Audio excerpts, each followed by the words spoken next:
EM. Alguém que me explique. Alguém que me explique. Olá, eu sou a Joana e se já ouviram falar de mim, então não ouviram, claro que sim. Certamente vocês devem imaginar que eu não sei nada sobre esclerose múltipla, mas isso é um preconceito. É um preconceito, mas por acaso também é verdade. Por isso, alguém achou que a pessoa ideal para apresentar este podcast seria eu? E por que não? Porque afinal sei tanto como vocês, verdade? Vamos a isto. Alguém que nos explique. Um podcast da Sanofi sobre a esclerose múltipla, feito para pessoas que acham que esclerose múltipla é um nome próprio, criado por pessoas que não levam isso a mal. Com Joana Gama. Primeira parte. Sou uma espécie de borda d'água da EM neste momento. Olá, amiguinhos! Sim, isto soou muito estranho. Olá, viva! Calma contigo, Joana, não és um locutor dos anos 50, mas vocês perceberam a ideia, não é? Que é cumprimentar-vos e dar-vos as boas-vindas a este espaço que já é vosso. Episódio 4 de Alguém que me explique, aquele podcast em que um conjunto de gente culta e letrada neste tema importante e relevante me tenta explicar coisas sobre o mesmo. E se tem revelado um senhor tema. Não vou resumir o que se tem passado até agora, até porque há uma coisa chamada internet. E na internet uma coisa chamada iTunes e Spotify. Pelo menos acho que é na internet. Desculpem se sou avó. E mais outras chamadas redes sociais deste projeto, é escrever EM One to One Portugal, se fizerem favor, no Facebook e ao Instagram, e sim, estão lá os episódios anteriores. Vá, pronto, eu faço o resumo do resumo. Uma espécie de versão para aqueles alunos que nunca estudavam para os testes, mas liam tudo mesmo antes de entrar e depois tinham 51% e 3% no fim do período. Então, depois de abordarmos o que é isto da EM, é de esclerose M de múltipla, matéria dada logo na primeira aula, a que sinais de alarme devemos estar atentos, o choque do diagnóstico e ter de partilhá-lo com quem nos é mais próximo, depois de percebermos como é viver com a doença, os sintomas mais comuns e a ideia de muitos poderem ter um surto a qualquer momento, depois de avaliarmos também a forma como isso pode ter efeitos em várias partes do nosso corpo, da visão à fala, e como manter controlados sintomas ao mesmo tempo que se vive na expectativa da inovação e de uma possível cura, começámos a refletir sobre o impacto efetivo que a EM tem no dia-a-dia. E foi assim que abordámos em concreto no último episódio o trabalho, sem nunca esquecer também o lado do empregador. Por isso, hoje vamos continuar nessa senda, frase, e vamos entrar no estranho mundo das relações conjugais. Estão a ver? Aquelas em que duas pessoas decidem viver juntas e, quiçá, seja de que forma for, decidem que é giro juntar um terceiro elemento à equação. Que é como quem diz um bebê, está bem? Essas cabeças. Ora, eu tendo um ex-bebê em casa, tenho a dizer-vos que ter um bebê não é algo que se faça de ânimo leve. Mas como será engravidar, amamentar e criar uma criança nos primeiros anos de vida, ao mesmo tempo que se lida com esclerose múltipla? Pois é, a vossa vida acabou de se tornar um passeio no parque, não foi? Segunda parte. Se uma EM incomoda muita gente, duas EMs incomodam muito mais. Com 34 anos, a Telma Teles foi diagnosticada com EM. As circunstâncias em que a Telma foi diagnosticada fazem lembrar um guião do filme do David Lynch. Atentem a isto. 48 horas depois da primeira filha, a Inês, nascer, a Telma teve os primeiros sintomas. Aleijou? A mim também. E vocês já sabem que eu não gosto de cair sozinha, pequenotes, não é? Diagnosticar a Telma foi um vê-se te havias, uma à parte para fazer notar que é possível que tal palavra nunca tenha sido utilizada em podcasting e por isso, incha António Sala! Mas dizia, foi uma atrapalhação total, com os sintomas a serem confundidos com depressão pós-parto e mazelas do mesmo. Isto tudo com um recém-nascido nas mãos. Passado algum tempo, o médico de família, olhando então para todo o histórico, pediu finalmente uma ressonância magnética e a doença foi detectada. Mas the plot thickens. Alguns anos depois, o marido, Filipe, começou a ter sintomas de EM e da mesma forma que a Telma demorou 2 anos entre os primeiros sintomas e o diagnóstico. Eu disse que tudo isto ia para ser escrito por profissionais. Ora, como já devem ter adivinhado, é exatamente com a Telma que me encontro via Zoom para uma pequena conversa. Olá, Telma, muito obrigada por teres aceitado o convite de estar aqui no Alguém que me explique. Obrigada por teres tirado a tua hora de almoço. Isto para quem esteja a ouvir no teu trabalho é na hora de almoço, não é? É na hora do almoço mesmo. Portanto, não há aqui nenhuma conversa difícil de Telma, isto é um trabalho, isto não é para dares entrevistas às pessoas. Não. E obrigada acima de tudo por estares disposta a contar a tua história e a ajudar outras pessoas, não só a compreender a EM, mas também pessoas que estejam a passar pelo mesmo que tu, a sentirem-se acompanhadas, menos sozinhas, portanto. Onde é que tu trabalhas, se não é indiscrição? Eu trabalho na Câmara Municipal de Olhão. A primeira pergunta que eu tenho para ti é, Telma, na altura do diagnóstico, e olhando para a tua filha, para a Inês, qual foi a primeira coisa que te passou pela cabeça? A primeira coisa que me passou pela cabeça foi que a minha vida ia acabar e que eu não ia ter tempo para continuar a segui-la na vida dela, a acompanhar os passos dela, que a gente coloca tudo em perspectiva. Claro. E porque assim, nós ao fim e ao cabo nós temos a nossa vida como o dado adquirido, não é? E nós nunca pensamos que o amanhã, que é a morte, não existe. Foi muito duro e depois é assim, nós estamos num sítio onde não temos família nenhuma cá, ou seja, não temos nenhum apoio familiar onde alguém possa ir buscar a miúda ou ficar com ela se tiver que ir a algum lado, não é? Já isso por si só é uma aventura. E no vosso caso é ainda mais difícil, porque o teu marido, o Filipe, também foi diagnosticado e, portanto, vocês são doentes e cuidadores um do outro. Isso deve ter sido uma altura em que, como nos jogos de computador, é um bocadinho chegaste à altura do boss, não é? E isto é, quer dizer, é nível máximo de resiliência, de tudo. Como é que foi para vocês? O que acontece é que quando nós somos portadores de uma doença, nós sabemos o que é que se passa connosco e nós sabemos o que é que se passa, o que é que nós pensamos, o que é que sentimos tudo isso. E não controlando as coisas, acabamos por controlar um pouco tudo aquilo que está ao nosso redor e aquilo que nós conseguimos reagir. A questão é que quando nós passamos a ser cuidador de outra pessoa, nós não sabemos, por mais que outra pessoa nos tente dizer, nós não sabemos o que é que se passa, o que é que vai naquela cabeça, o quanto é que ela está a sofrer e depois ainda por cima, quando ainda por cima é uma pessoa que nós amamos, não é? Ainda é mais difícil porque é um sentimento de impotência e de frustração de querer dar uma resposta, querer aliviar as coisas e não se conseguir. Se me permites ser aqui um bocadinho, sei lá, também positiva, o facto de vocês os dois estarem a passar pelo mesmo também deve ter criado uma grande empatia pelos dois e deve ter feito com que a vossa relação evoluísse de uma forma super autêntica, certo? Isto parece importante, mas é mesmo na dor e no sofrimento que nós vamos crescendo enquanto pessoas e neste caso aqui também enquanto casal. Há inúmeras coisas que eu acabo por ser como que a professora dele, né? Porque ele é mais recente nisto do que eu. A verdade é que nós depois, inicialmente, é mais difícil porque nós estamos perante incapacidades do surto, não é? O Filipe, neste caso, ele teve incapacidade da cintura para baixo e eu tive que ajudá-lo às vezes a tomar banho, a calçar os sapatos, a vestir-se, pronto.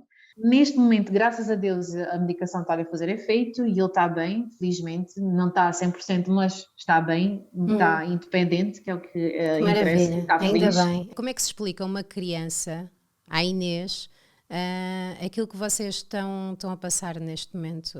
Como é que explicaste a questão do diagnóstico? Não acredito, porque ela tinha 2 anos, não é? Não se explica grande coisa. Mas como é que vocês estão a gerir isso com a Inês? Eu seria hipócrita se não te dissesse que eu tenho recorrido, portanto, à psicóloga para ela também me orientar. À tua psicóloga ou uma psicóloga da Inês? Ok, certo. É assim, a psicóloga, eu primeiro fui a ela por causa da Inês, porque a Inês estava a ter imensos pesadelos na altura em que o meu marido tinha sido, portanto, internado, e eu achei que aquilo já estava a ser muito tempo, e então fui com a Inês à psicóloga. A Inês saiu da psicóloga, fiquei eu. Sim, ela já sabia que a mãe tinha, não é? E a mãe, até à altura do pai ter sido diagnosticado, havia coisas base que ela tinha que saber, que era, se a mãe tomar a medicação, tiver uma alimentação saudável, continuar a fazer exercício físico e viver uma vida tranquila, sem grande stress. Respeitar os seus limites, não é? Exatamente. Está tudo bem, a mãe continua a ter uma vida normal e continua a ser minimamente saudável e estaremos aqui durante muitos anos, não tens de te preocupar com nada. Mas olha, ainda em relação à Inês, tenho aqui indicação que tens uma história sobre a ida à farmácia com ela e ela apontar para uma cadeira de rodas. Queres contar-nos isso? Prometo não pôr uma pianada como fazem nas entrevistas da televisão, até porque acho que não vai ser necessário. Conta-nos, Telma. É assim, na altura, recordo-me que na altura estava a dar aqueles desenhos animados que era da Heidi, onde, portanto, há uma menina que tem uma cadeira de rodas e provavelmente ela deve ter ouvido alguma conversa entre mim e o meu marido, ou a minha mãe que na altura veio para cá para me ajudar. E eu entrei, fui à farmácia buscar medicação para os meus pais e ela apontou para uma cadeira de rodas e perguntou-me: Mãe, vieste comprar a tua cadeira de rodas? Naquele momento, eu gelei, ignorei por completo e continuei a fazer o que tinha a fazer. Passada uma semana, tive que voltar outra vez à farmácia e à mesma farmácia e ela voltou outra vez a apontar e a perguntar-me se eu ia comprar a cadeira de rodas. E eu aí percebi que, ok, eu vou ter que dar uma resposta. E foi aí que também fez uma grande diferença, porque eu saí da parte da vitimização, digamos assim, e da parte da negação e comecei a tomar uma atitude, porque eu tive que assentar numa cadeira que estava lá na farmácia, olhei para ela e disse: Filha, a mãe está a andar, a mãe está bem, a mãe não precisa de uma cadeira de rodas. Quando a mãe precisar, és a primeira pessoa a saber. E a mãe disse: Mas agora está tudo bem, filha. E foi a partir daí depois que eu comecei a fazer caminhadas, comecei depois mais tarde, quando já me estava fisicamente preparada, comecei a ir ao ginásio, para lhe mostrar a ela também que a gente também temos que ter mão na nossa vida. No dia a dia da Inês, os pais às vezes têm que ir aos tratamentos, não é? Ou vocês têm que deixar de fazer algumas coisas que se calhar outros pais fazem com outra facilidade. Como é que tentam normalizar, se é que é necessário, o dia a dia dela? Ou seja, ela sabe que os pais estão diagnosticados, sabe a diferença, como é que falam com ela sobre isto? Sabe, aliás, nós não escondemos nada à Inês, portanto, dentro do vocabulário que seja necessário, não é? Nós falamos com a Inês e não escondemos nada. Às vezes, quando temos que ir a alguma consulta ou isso, ela começa logo a pensar que pode ficar na casa daquela amiga ou na casa da outra amiga, que acaba por ser uma festa para ela. E às vezes, quando tem que nos acompanhar, pois eu percebo que é uma carga para ela, mas também se eu tivesse que fazer um outro exame por causa de uma outra situação qualquer, pois ela teria a mesma que me acompanhar. A parte mais difícil e mais complicada de todas mesmo foi quando o meu marido esteve internado. E aí Até à altura dos pesadelos, não é? foi nessa altura dos pesadelos. E foi numa altura também que eu tive de férias. Portanto, não foram férias, mas pronto. Sim. Então o que é que eu decidi fazer? Ocupar-nos às duas o máximo possível. E depois foi o regresso a casa, onde não foi preciso falar muito, porque ela percebeu tudo. E ajudava o pai ela estava sempre a dizer: vai ficar tudo bem, vai estar tudo bem. Por isso, depois é assim, depois vamos nos adaptando como outras situações normais que possam Certo. existir. Agora que falamos da Inês e que já estamos a falar há algum tempo, a Inês teve que ser feita, não é?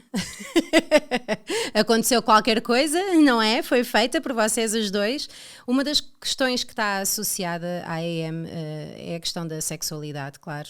Existe comumente a disfunção erétil, a diminuição da libido na parte das mulheres, porque da parte deles não acontece. A indicação que eu tenho aqui continua a ser uns chatos, mas sem querer entrar em pormenores, tu sentes que tiveram ou que têm o acompanhamento necessário nessa área? Talvez seja um assunto difícil de falar ou menos importante ainda, ou não? Eu acho que esse assunto é tão ou mais importante do que, por exemplo, alguém que tenha espasmos nas pernas e que acabe por perder o equilíbrio. É saúde, não é?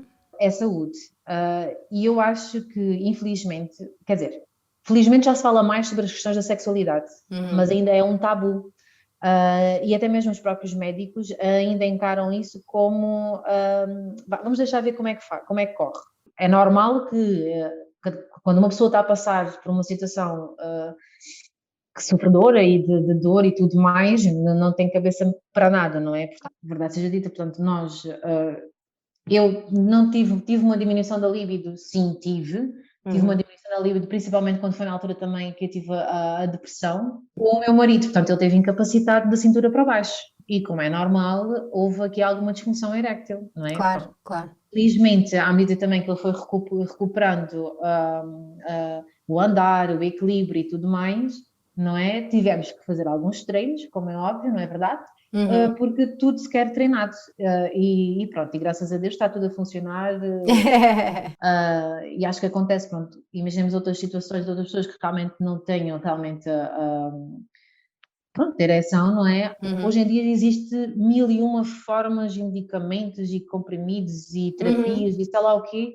Epá, e acho que nós temos é que procurar aquilo que nos faz sentir bem. Claro, não. Porque assim, eu antes da Inês, eu abortei, portanto, tive uma gravidez não evolutiva.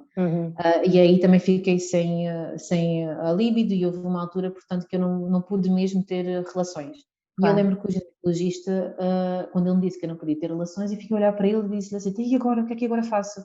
E ele só me disse assim, descubram-se. E é verdade, a gente tem que descobrir outras formas, outros toques. Caramba, Telma, estou a ouvir a tua história e realmente tens enfrentado muitos, não diria, são dificuldades, como é óbvio, mas pensemos nelas como desafios.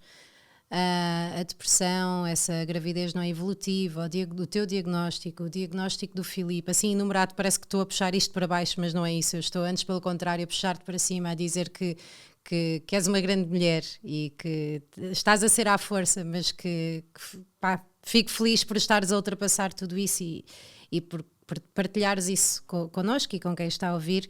Tu sentes que estás mais forte? Eu sinto que eu estou a caminhar para estar mais forte. E eu estou a dizer isto porquê? Porque houve uma altura que eu me senti invencível, não vou mentir. E quando foi o diagnóstico do Filipe, eu senti-me como se tivesse-me afundado por completo. Felizmente já não estou com medicação para a depressão, tenho acompanhamento, portanto, a nível da psicóloga, faço terapia. E isto é um dia a dia, é um dia de cada vez. Telma, quero agradecer-te muito, muito a tua partilha, por nos dares este retrato tão genuíno e tão sentido da tua parte. Queres deixar assim uma última mensagem para quem nos esteja a ouvir? Eu quero deixar uma mensagem de que, em primeiro lugar, vocês devem procurar apoio. Devem procurar apoio, mas não é só em questões a nível de físico, também é a nível de saúde mental, porque essa é das mais, se não a mais importante de todas. Não tenham medo, não tenham vergonha de pedir ajuda, de pedir apoio e façam-no por vocês. E outra situação também é, não deixem que nada nem ninguém vos coloque com restrições, não é? Vos limite. Um rótulo, Ok. com um rótulo na testa em como és incapaz e já não vais poder conseguir atingir o objetivo ou o sonho que tens. Podes não conseguir em 2 dias, mas e se vencer a direito podes fazer em mil e uma curvas, mas irás conseguir e não deixes de sonhar.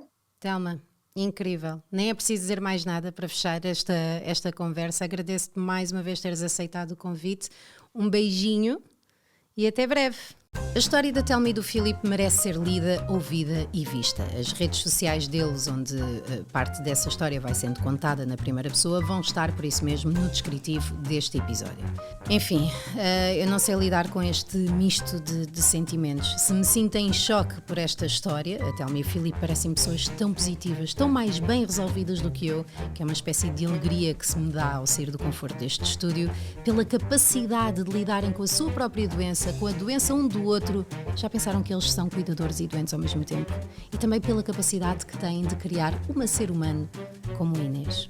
Com ela, aprendi que homens e mulheres com EM podem ser pais de crianças felizes e saudáveis. E que, claro, as crianças podem ficar apreensivas e preocupadas face ao diagnóstico, pelo que é importante explicar-lhes, de forma simples e clara, algumas mudanças que possam ocorrer ao nível da rotina familiar diária. E eu que ainda tenho dificuldades em explicar à minha filha de onde vêm os bebés. Obrigadinha!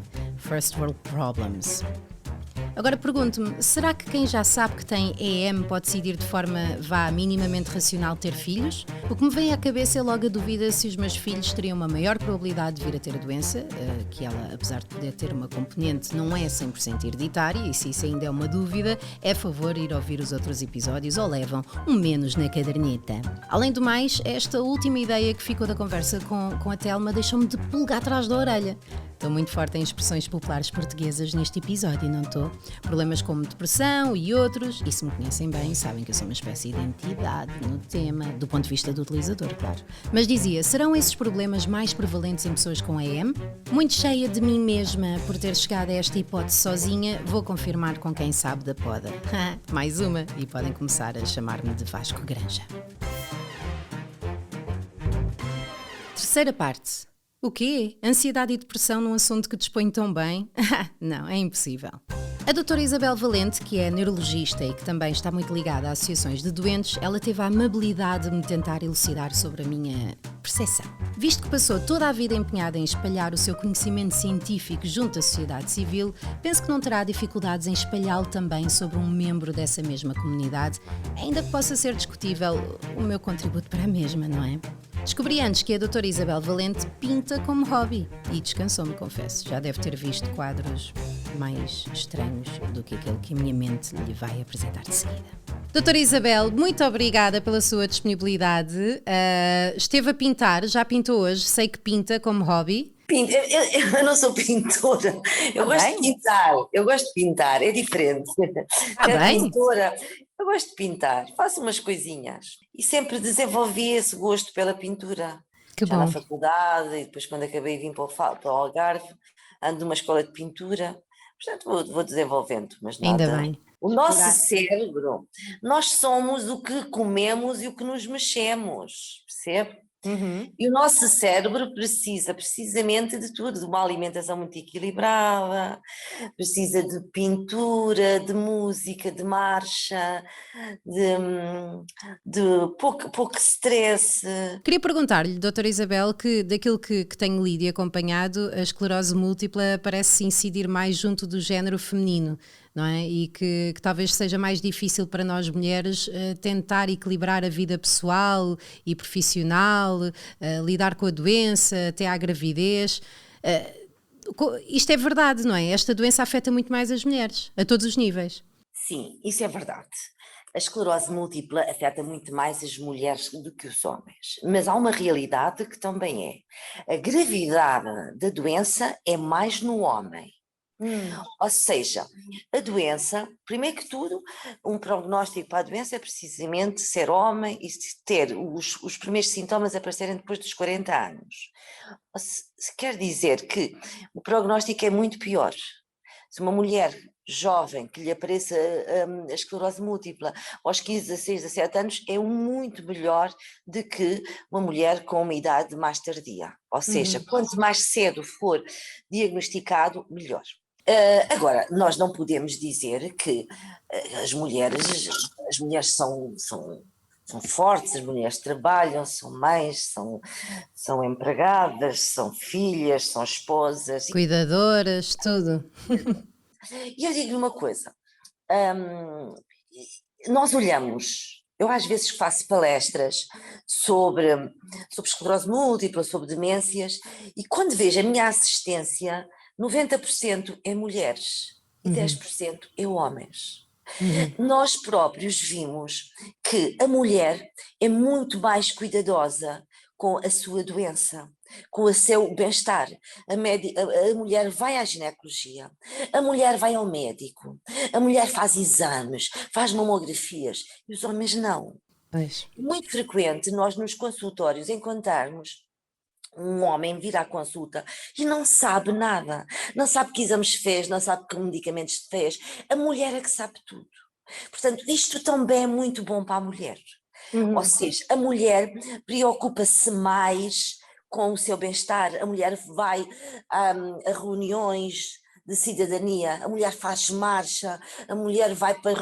tem muito mais vida ativa do que o homem. Verdade. E isso reflete-se muitas vezes no diagnóstico mais precoce. É verdade. Em relação à mulher ter mais doença, isso realmente é verdade. Não sabemos porque é que tem mais.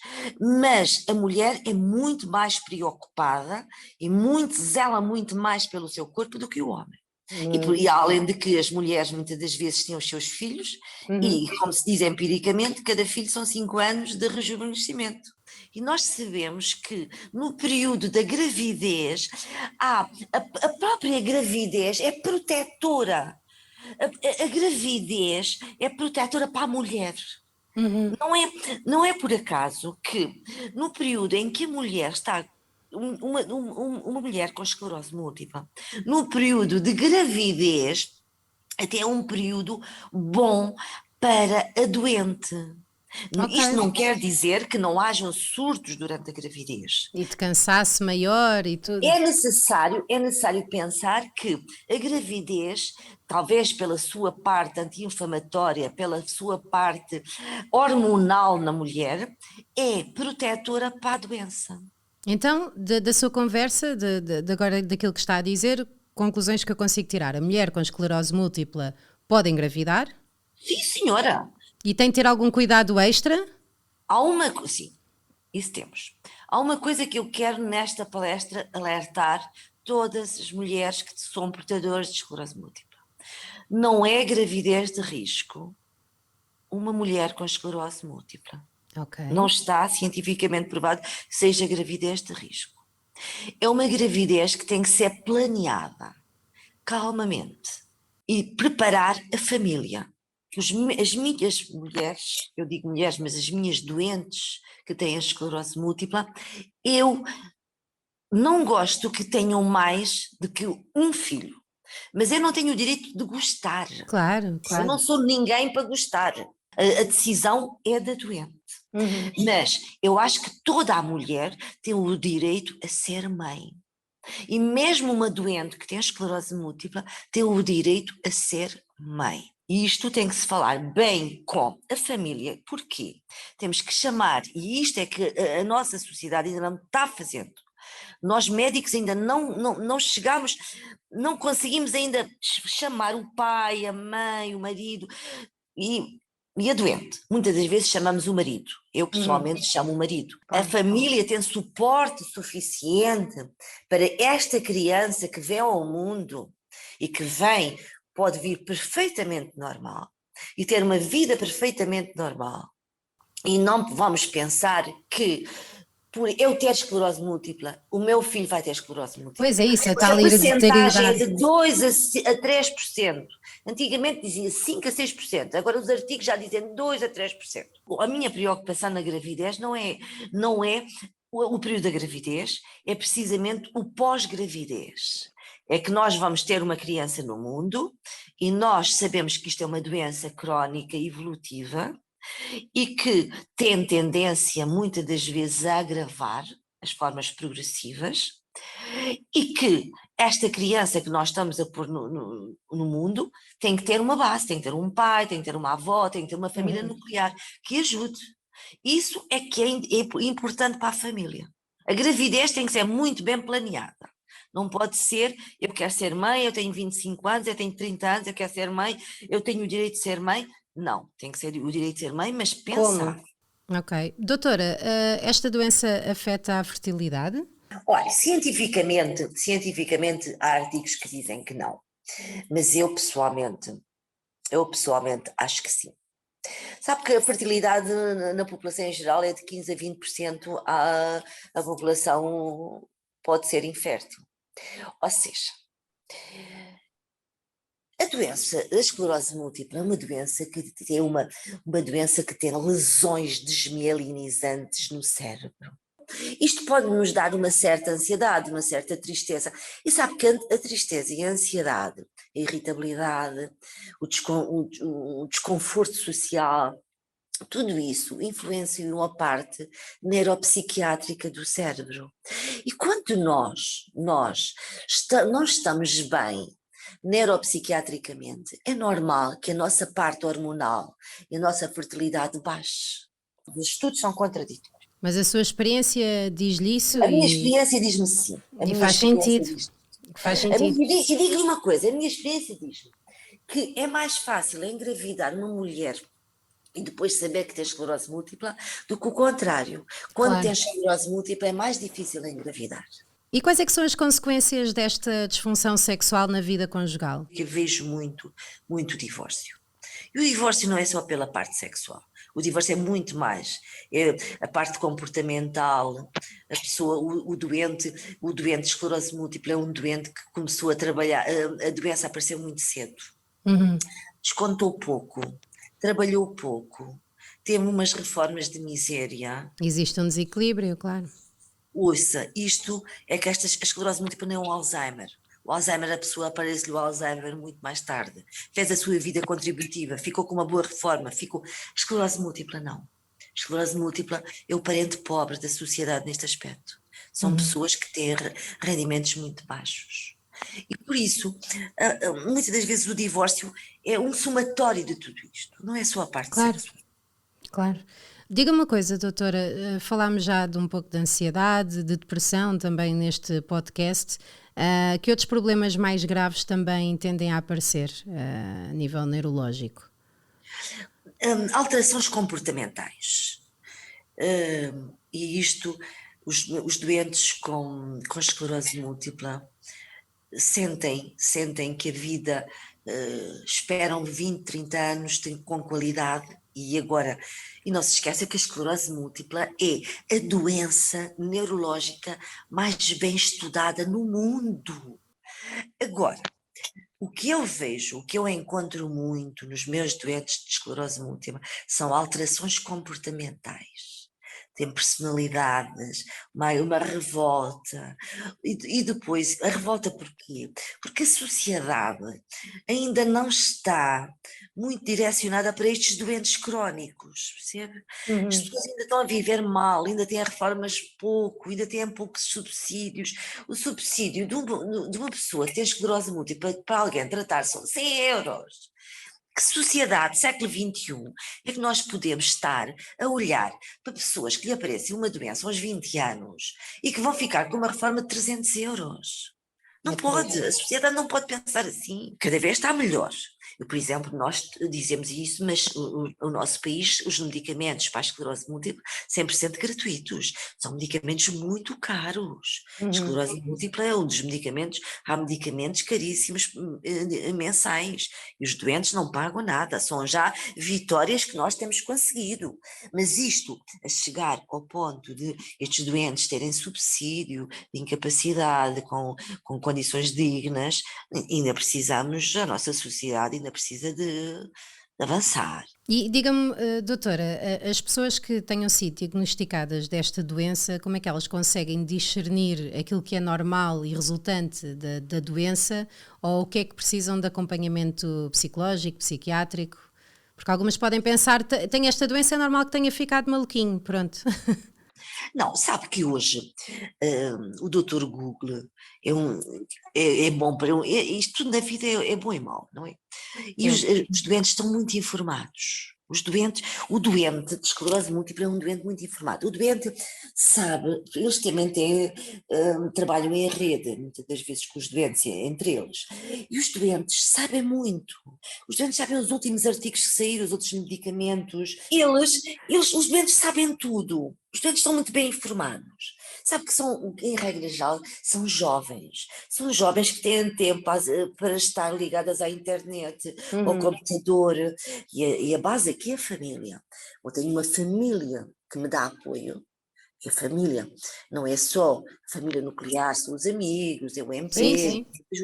E isto é tudo muito bonito na teoria da doutora Isabel Valente, mas depois, na prática, os doentes muitas das vezes ficam coitadinhos sozinhos. Nós hoje estamos a esperar e estamos a dar longevidade e qualidade de vida aos nossos doentes. Eu faço parte aqui da Associação dos Doentes da Arenda, que é uma associação regional de esclerose múltipla do Algarve, e faço parte dessa associação e conheço muito a realidade dos meus doentes aqui no Algarve.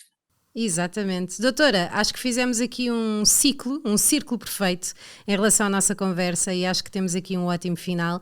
Queria de novo agradecer-lhe pela sua disponibilidade e dizer-lhe que foi apaixonante ouvi-la falar sobre este assunto, porque se nota que está muito envolvida a todos os níveis nele, e muito obrigada pelo seu trabalho.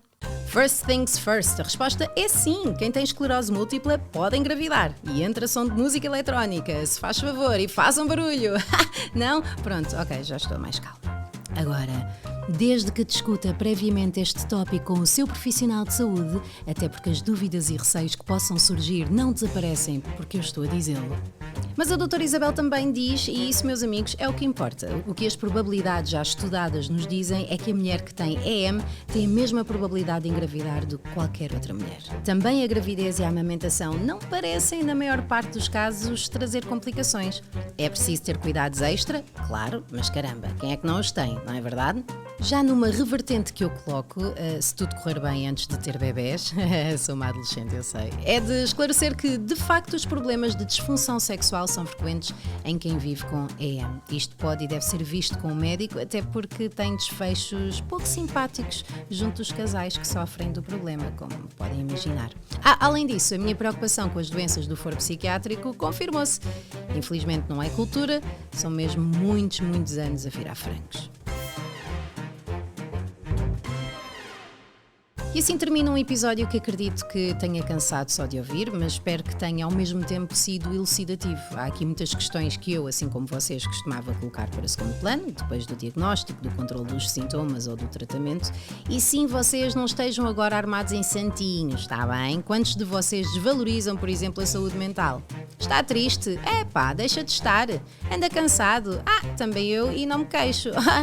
E outras pérolas assim do mesmo tipo, que, como qualquer bom frequentador português de snack bars, todos gostamos de atirar assim para o ar, não é? Mas a verdade é que não tem por que ser assim, afinal, como vemos, podem ser problemas tão graves como os outros, os mais visíveis, assim, vá. É como dizia o outro, quem? Nunca ninguém sabe. O que os olhos não veem, o coração não sente. E é assim que, ao fim deste tempo todo, eu vou finalmente lançar um dicionário de expressões populares. Até ao próximo episódio. Beijinhos! EM. Alguém que me explique. Alguém que me explique.